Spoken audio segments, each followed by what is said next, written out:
Hey there and welcome to another Dave Does video. Earlier today I had the great opportunity to catch up with 5 individuals, namely Psychoberry, Doctor, Bam Bam, Rico and Mother, more commonly known as Ward 16. Let's go check out what we talked about.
Hey there and welcome to a Dave Does video. I'm here today with the wonderful Ward 16. Hi guys, how you all doing? Hello. How you doing? Always good. Always good. So we have with us today, we have Psychoberry, we have a Doctor, we have Bam Bam, we have Rico, and we have Mother. Unfortunately, no Wolfie today, unfortunately, but just wanted to say a massive thank you to all of you for taking the time out of your busy schedules to come and speak to me. It's I greatly appreciate it. So thank you for joining on the channel. No problem. Thanks for having us. You're obviously out on tour at the moment, so you've taken a bit of time out from your tour of performing in front of amazing audiences, because I know your audiences do get thoroughly involved, because you do get you like to encourage your audiences to take part, as far as I can tell. Yeah, absolutely. What's the big thing? I've seen a couple of them, but it's the pit that you do. Could you elaborate the circus pit? Circus pit, that's it. Thank you. Please explain this to maybe an audience that hasn't yet seen you. Hopefully I'll be able to drop a little video of that in a second, but explain the concept of the circus pit for us. Yeah, I think it really developed in Bloodstock.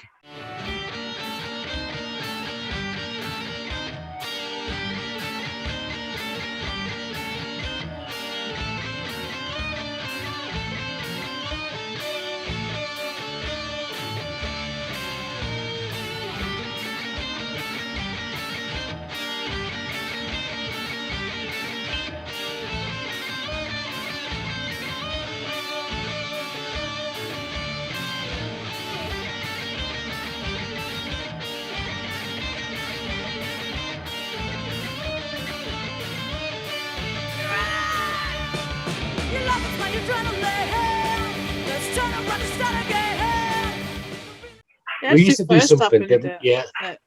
The Alma in Bolton, people just started doing it without us instructing them to do it. So there's an element of one of our songs called Toy Box Rich in the middle of it. I'm just distracted by Bam Bam's washing machine. Bam Bam clean. Yeah, he's got something. He doesn't clean it. He's just hitting it with a hammer. It's just someone clean. Why dirty? Not clean. Yeah. But there's an element of the song Toy Box where it's accordion driven, and it there's a bit of a polka type of vibe to the song, and Jordan the middle elements of it. Sort yourself out, man. Jordan, an element of it. It lends itself to people starting to do the can. Well, I've just muted Bam, so don't worry, he's muted for the moment. Oh God, thank God for that. Just sit him in the corner. I'll unmute him in a minute. Yeah, it lends himself to almost like a can, and it progressively gets faster and faster. And it started in Bolton. I think it was like 2017, and just before we played that Bloodstock, and then it just kind of caught on. And then with other bands, you do the circle pits and stage diving and walls of death. And we're not necessarily that type of band. And it just kind of evolved into that. And then because we were kind of circusy back then, it kind of made a little bit of sense and thematic kind of thing to call it a circus bit. Right. And it's just grown and grown since then. So we've had it's one of our sort of the centerpieces of the live show, isn't it? At the end, where the band and the crowd almost get together and just chill out a little bit, because the rest of it's quite intense and serious. Well, I think it's one of those ones that now that it's become such a key part of your performance that I don't think you'll ever be able to get rid of it unless you make it even bigger or crazier, or you start doing something new with it. And that's your next challenge. Is what do you take for what's the next stage of the circus bit? Have you any? Yeah, because we did something different. We did something different before then, in which. So they run for your life. No, in that part of Toy Box where we all acted like broken toys.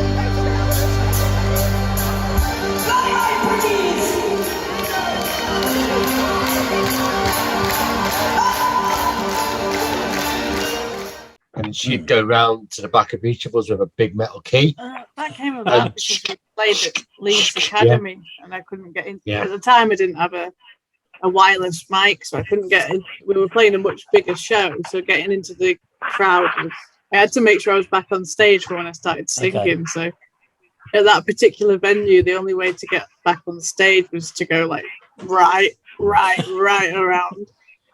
I think you had to go up some stairs and all sorts. We didn't do the circus bit back then. We did before that point. No, we didn't, because that was 2015, and it started later on. But it's developed a little bit now because we've got actors on stage. So Mother and Rico are very much more able to integrate themselves within the crowd. So we've actually got a part where Psycho Berry sends a mouse into the crowd and actually is able to interact a little bit more without having to worry about continuing to sing and things like that. And a couple of the bigger shows that we've had some of the band members from other bands come on and dress up in costume and go out and do it. So it's almost like there's more of a collaborative thing with everybody as well. Yeah. Cool. The actual album show doesn't lend itself that much to doing stuff like that, does it? Yeah, it's a very serious album, this one, isn't it? Yeah, it's not very fun. In a good way. In a good way. It's a serious album. So don't say that. It's very fun. You lost your fun sponge tag. It's fun to play. Let's put it that way. Question. So here's a question. Where I couldn't work out. I was looking into it and I couldn't find any information. You're going to probably tell me the information is out there, but Ward 16, where's the name come from? What's the concept behind the name? It comes from Whittingham Hospital, which it was in Preston. It recently got knocked down. It was in Whittingham, just outside of Preston, and there was some horrific abuse that took place on Ward 16. It was an asylum, so we had this asylum theme, and then I started reading up on all these horrific stories about they were putting acid in the patient's shoes and things like that. And I just thought, this is years and years and years and years and years and years. So this was the bedtime, nighttime reading that you were doing.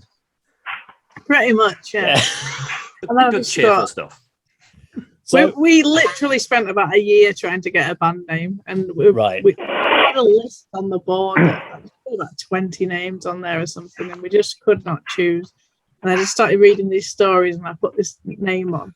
And then me and the original guitarist at the time, we decided, we'll just go and have a look around Whittingham Hospital, because it was all like you could kind of hop a few fences and get in. there's security walking around and everything, but you've got to be a bit strategic.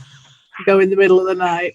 So we went up into this asylum. We managed to find a little where someone had prized the wood back off one of the windows, and we got inside and we got all the way up onto the 3rd floor, which is I think where is Ward 16 was. And then my phone had already died, and then his phone died, and we were just stuck up there in the pitch black, and we'd literally been walking over like massive holes, like as we were going up these stairs. So we had to make our way back out in the pitch black without dying. And he screamed as soon as his light went out. He just screamed at the top of his voice. And that basically gave you context or content for your first album, pretty much. There, that would pretty much do it for me. Yeah, I think it kind of evolved the story, because we were always doing a story about a serial killer, but then this other element came in where we were now in an interview with a psychiatrist. Going back into There we go. We've muted Bam again. I'm sorry. Bam's had to be quiet down again. I'm not sure if it's his washing machine. the stop button. Yeah. We'll just freeze frame him in a minute. Cardboard cut up. I'm just happy this is progress. Other people are getting muted. That isn't me. People aren't telling me to shut up. This is brave. Put the hat on him. Rico, put the hat on him. I don't have my hat of silence. He could have been doing a new drum track. You never know. Okay, so let's talk about. Oh, now he's gone into hiding look. Let's talk about influences. He does. We're lucky that he's actually been able to turn the computer on. There you go. This is true. Come on, I'm going to rein you back. I'm going to rein you back. Come on. I see I've lost control now, haven't I? Yes. This happens. Yes, this happens. So we're going to talk about influences of the band. Now we're going to talk about an obvious one. We know Alice Cooper, shock rock. That element is definitely there from a performance point of view, but musically, I'm guessing. What were your influences when you started the band, and have your influences changed at the stage you are now? Are you bringing other bands that are influencing you more in your new direction or a new sound when you're writing because I know you've got, was it Art of Manipulation and Metamorphosis, and there's a 3rd album planned as part of a trilogy this story, I believe. Yeah. I did my research, sort of. I texted you the other day, didn't I? I'm just like, oh, send me some more stuff. Go on. Yeah. Yes, let us know about your influences, because that's always really interesting to know about. Are they going to be completely out there, or are they very much what we expect them to be of a band of the sort of style of music you're playing? Should we let Bam have a say in any of this? Yeah, go on. Should we unmute him? Go on, let him start. Go on, let's see if go on, Bam. Bam, you're on. Clunk, clunk, clunk. Yeah, I've always been really influenced by Alice Cooper and Iron Maiden and old, the old classic sort of rock like that. And recently, I've heard Rico's been dragging me out of the 80s and making me listen to a load of new stuff, and I'm really enjoying it. So there's so much great new music out there. It's fantastic. Thank you. Green Lung. Green. Oh, I haven't heard that actually. Go on, admit it, Bam Bam. Come on, say what you messaged me the other day. Say what you messaged me the other day. You like Ghost now. Come on, admit it. I can't get enough of Ghost. Ghost. Okay. And Rico, like I said, is dragging me out of the 80s. Okay, we have Bam. How about anyone else? Any other influences? You must have all some different ones out there. Well, originally I was slightly older than the rest of the band, and that kind of equilibrium's changed a little bit because we've got old people in it again. But I'm very much mute the boy. I'm very much a man of the 80s again. So I really grew up listening to Marillion, Pink Floyd. Seventh Son for My Maiden's really a pivotal album for me, and I think there's a lot in regards to always being drawn into the concept music, something with a theme and a storyline that ran through it, not only from a lyrical point of view, but also the way that the music draws itself back to it. So Dream Theater, Singing from a Memory and things like that were really something that kind of floated my boat. Okay. There's a lot of guitar-driven music that I enjoyed as well, and I think I don't listen to a lot of music nowadays, other than because when we're doing so much promotion and so much writing and things like that, I find it hard to listen to other bands because I feel like I'm a bit burnt out by it all. But I get quite influenced by some of the bands that we play with, you know. So some of the we don't tend to gig with bands of a similar genre than us. Right. So we do play with bands that do rap, metal, and some are a little bit heavier than us. So and we play the pirate bands and things like that. So I kind of pick up little bits and pieces and different vibes from them.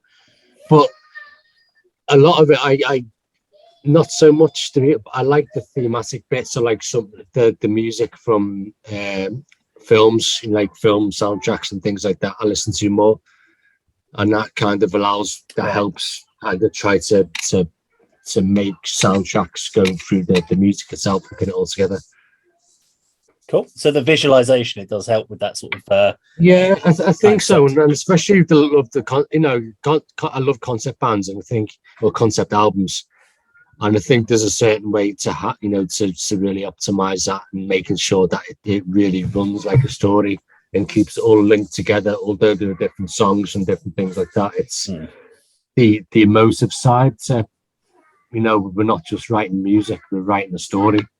So it's important that the music actually complements the mood of the story as well.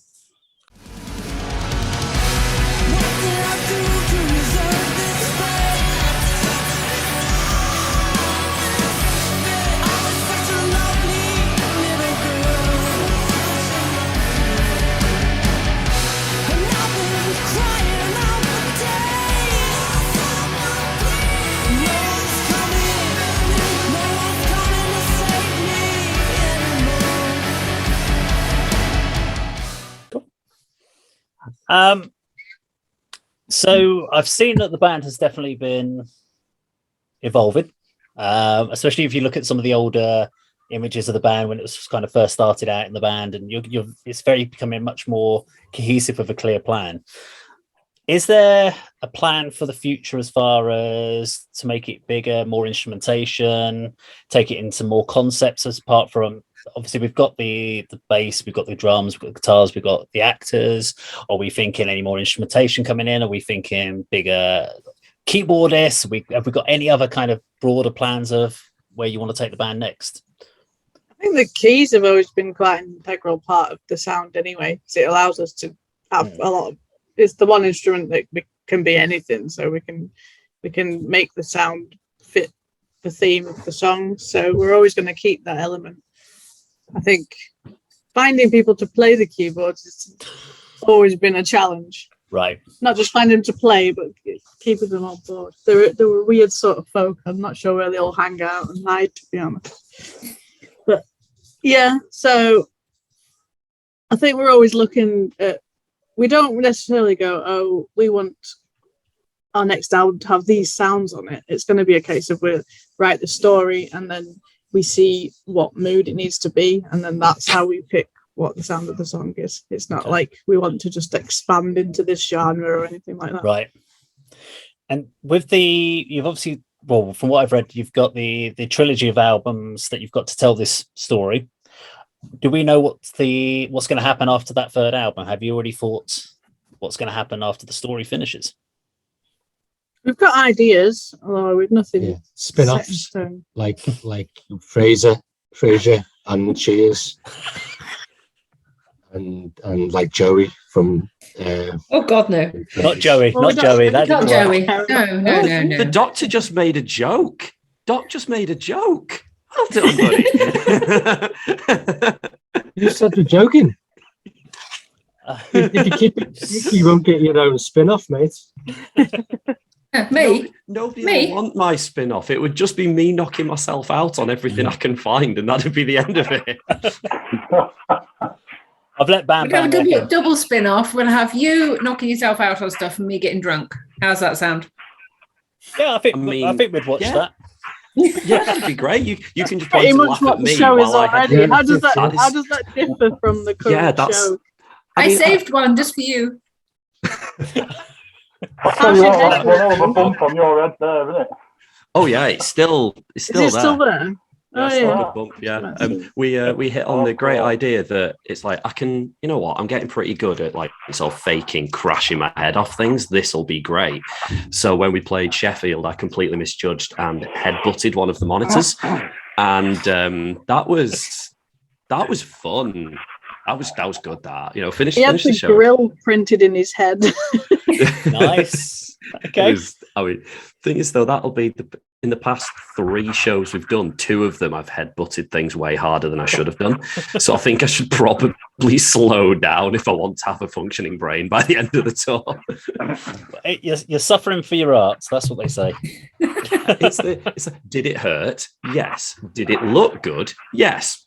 Worth it. It's fine. It's fine then. It's the joy of being in a band, I guess. Oh yeah. I'm intrigued from a musician point of view, the writing process that you go through, because every band I speak to has a slightly different process. Some people are one person does a lot of the writing and then they kind of work it out in the studio. Some people are very much about the jamming and just kind of coming up with the ideas all together in a group. I'm just intrigued at how do you as a band write? Yeah, the first album was a lot less different to the second album. The first album was mainly jammed in the room, and then was taking away these demos and trying to cram lyrics in that didn't necessarily fit the mood of the music. So when we did the second album, there was actually less musicians working on it, but it actually made it so that we could really focus on what the subject matter was and then build the music around it.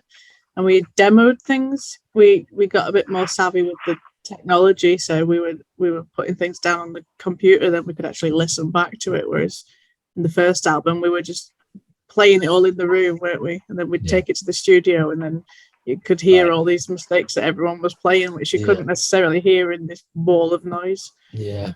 Whereas with the second album, it was there was much more synergy in regards to what the mood was. So Psycho Betty, she writes all the lyrics and the concept and things like that, and then I'd either have a couple of riffs that we'd lead from, or she'd go, well, I've got a this is what the mood needs to be, this is what the theme of the song needs to be, and then she'd direct it. We had Martin Crawley from Sound of Music. He did a lot of the composing elements of it, so there's a couple of songs that stemmed from an idea or 2 of his, and they were already on SoundCloud, so we picked them up and then kind of built on them. But with the difference with this one, especially when you're going back to the concept of it and what we do on stage, the first one was very much the music. The music, the theatre, and the lyrics were all done as 3 different elements, and it just blended it all together and it evolved. Whereas this album and the stage show as well, though it's evolving as well, depending on how we learn how to do things, that the storyline and what we wanted to portray on stage is very much done at the time of composition.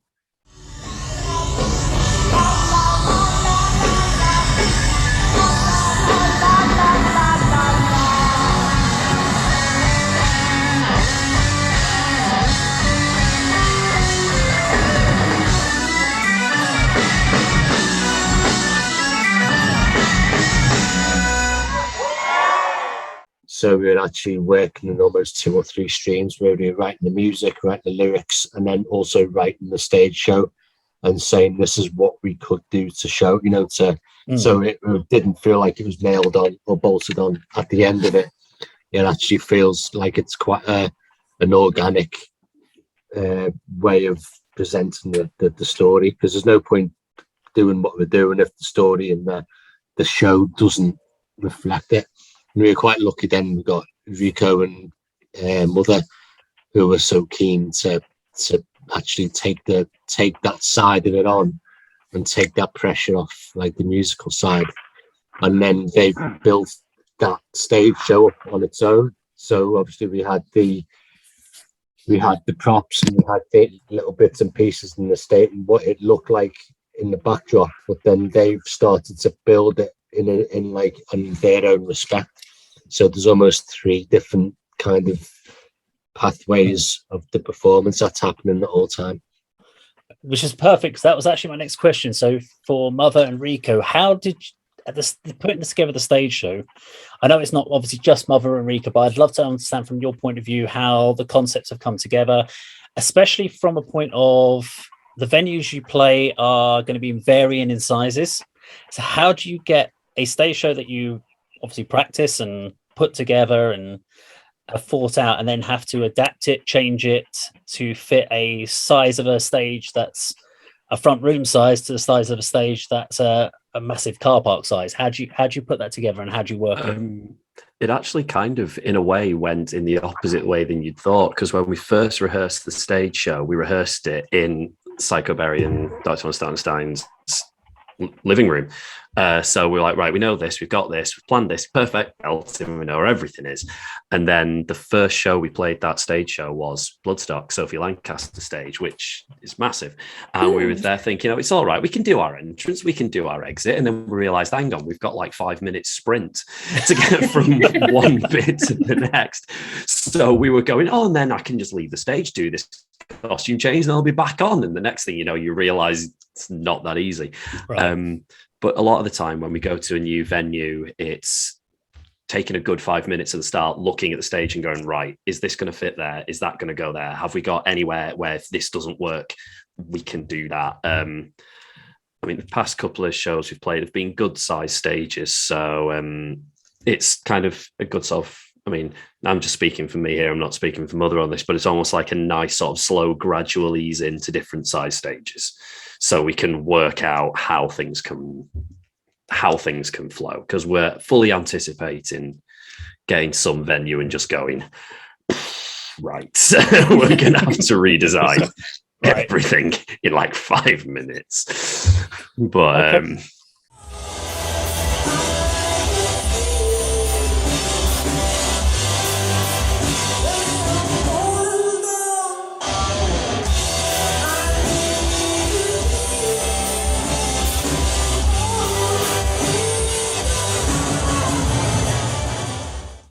Yeah, I mean, that's for me. Obviously, Mother, you may have different feelings on I've that. loved all the different stages that we've done so far. So to go from Bloodstock being my first time ever on stage and in front of a crowd, and then going to the smaller venues, it's the smaller venues we can actually really interact with the crowd, because like there isn't actually room on the stage for all of us, for the band and for all of our props and for us. So we've got to a venue and we've gone, right, okay, let's do this instead. So then we've come out in our costumes and actually interacted with the crowd rather than being up on stage. So I've really, really enjoyed that, to, get in there and everybody be like, oh my God, wow. It's been really good. I think we lost Rico. I'm not sure where Rico's gone. Oh, Chris, let's go. He was just like, oh my God, her answer was better than mine. He's just like, I've spoken, I'm going. Speak, so. Okay, so there's 2 other questions I really had for you guys that I'd love to get an answer to. So the story you've got from the first and the second album is basically a continuation story. So how does that work from a set list point of view? Because do you have to play songs in a set order as far as album order, or you're literally limited? And because if you can't play both albums all the way through, you have to take certain songs out and skip part of the story, or how does that kind of tie into your show? With the Metamorphosis show, we've really, really just focused on the second album. So we play the Metamorphosis show through, and then afterwards we play a few songs from the first album. Okay. Yeah, we're not about, like, you often get, like, say a band will bring the first album out, they'll play all the first album for a tour, and then they'll bring another album out, and then they'll play half of each album. through that tour, and then they bring a third album out, and then they just play a mixture. But that's not what we're doing. We've got a new show for each album, so we make the new album be the show, and then we've been quite fortunate. Obviously, with the first album, we were doing mute him. with the first album, because we were slightly different in stature and things like that. We were having we ended up having quite a lot of sets at about 30 minutes, which was difficult. You know, if you're trying to portray an album content, it's quite difficult to do that live and still have people follow the storyline without them just thinking that it's either things made out of novelty or things like that. So we found out ways to actually abridge the story, because we at that time we were supporting bands and we were the opening band or whatever. Whereas now, because it's our headline tour sort of thing, we've got a lot more time to actually do the whole show, and then pin on a couple of the songs from the first album, which are a bit more light-hearted, so a little bit like less pressure to play. I think what we'll need to do, especially when we're playing some of the festivals that we're playing, when we're playing about 30 to 40 minutes, is actually think again about how we abridge storyline so it still flows and people still understand what's happening without it getting lost. But I think there are sometimes where we could throw a different song in, especially when we're only playing 30 minutes. I think it's important that the show itself benefits rather than us just be really anal about we need to stick to the start. There needs to be some kind of meet in the middle. I think eventually it'd be good to do all 3 albums, have 3-hour sets or whatever, and just but the thing is, the timelines aren't linear. So within the 2 albums itself, there are about 4 or 5 different timelines. Some of it's going back in time, some of it's going in the future, some of it's modern day, and so it would be an absolute nightmare for a stage hand to actually manage the stage itself. But it does. In some ways it makes it easier. In some ways it makes it harder, because sometimes we do feel like we're limited to actually just having to play A, B, C, D. But we can mix it up a little bit. It's necessary. I think even if we didn't have a concept album, with the way that we're using the backing tracks and the light shows and everything's all linked up to Ableton Live, to keep chopping and changing that every set would be a hell of a lot of work for me. So. Yeah. Rico's back. There we go. Rico's back. There he is. Okay, so Rico's joined us for the very final question then.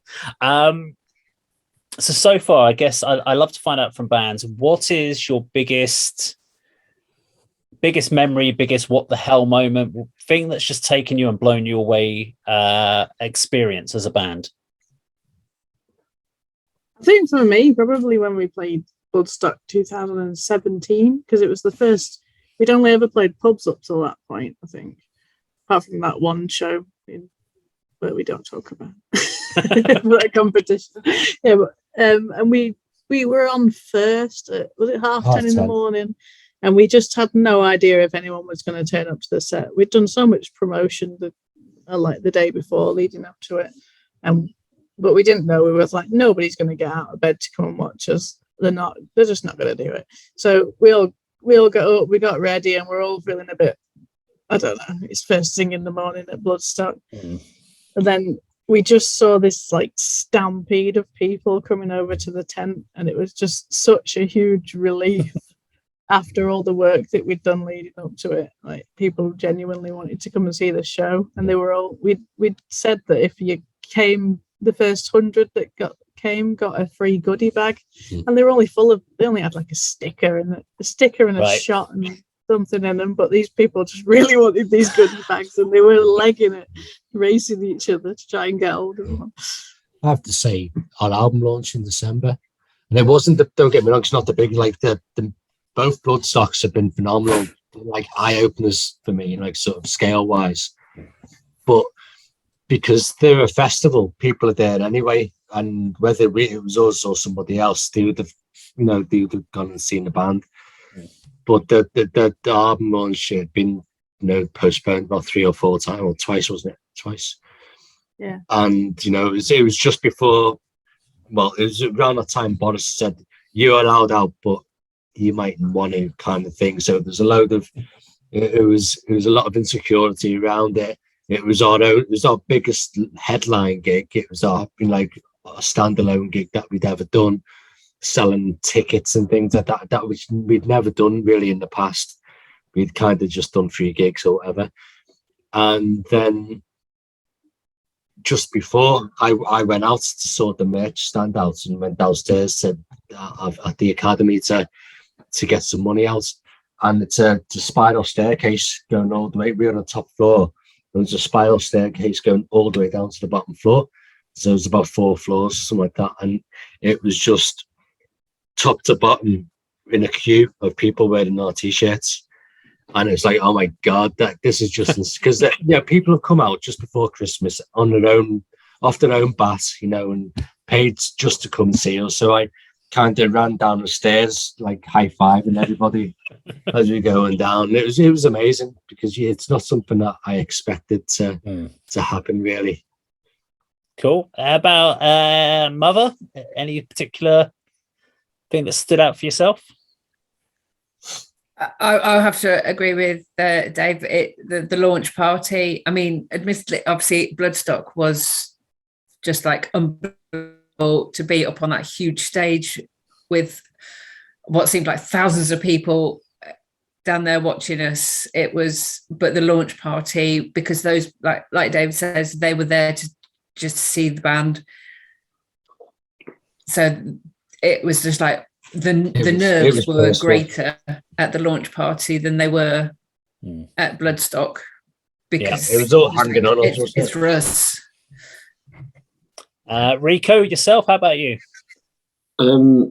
My probably weirdest one has been literally just since this tour started. The first gig we played was in Boulevard in Wigan, which was my local for years. Okay. So, in previous bands I've played there before, but this was, I was playing to about maybe 10 people, half of whom knew who we were, kind of thing. But this was like seeing people like flooding in. We were packing this place out and thinking they're coming to watch us, and it just felt really, really special to get an opportunity to do that. I mean, it's obviously playing the big gigs, playing Bloodstock, playing the Roundhouse or Cradle of Filth. They were really special, but for some reason I was more nervous, and it felt more rewarding doing that one where it's like I'm in my own backyard. It felt like just felt really special doing it there for some reason. Awesome. I think we should. I'm going to brick it for Nottingham, because Nottingham is going to be my closest place. Okay. So there's going to be, well, I hope, because I've invited them all, I hope that all my friends will be there. So actually to go out on stage and my friends be watching me will be like. I think we should wrap it up with Bam, and let me unmute him so he can come back into the call. Hey, we have Bam. Hello. Can you hear me now? Can you hear me now? We can hear you now. I think the biggest moment that stood out for me was when we opened Cradle of Filth at the Roundhouse. I was backstage, and backstage at the Roundhouse, there's like a gallery of pictures of famous people backstage, and there's a life-size black and white picture of Johnny Ramone reading against the wall outside. And I thought to myself, hang on a minute, I've just been stood in that same place where the amazing picture was, But I think the weight of it just hit me all at once, It's like, oh my God, what are we doing? It was an amazing feeling. Awesome. I thought he was going to say when he put Arthur Brown in a headlock. Not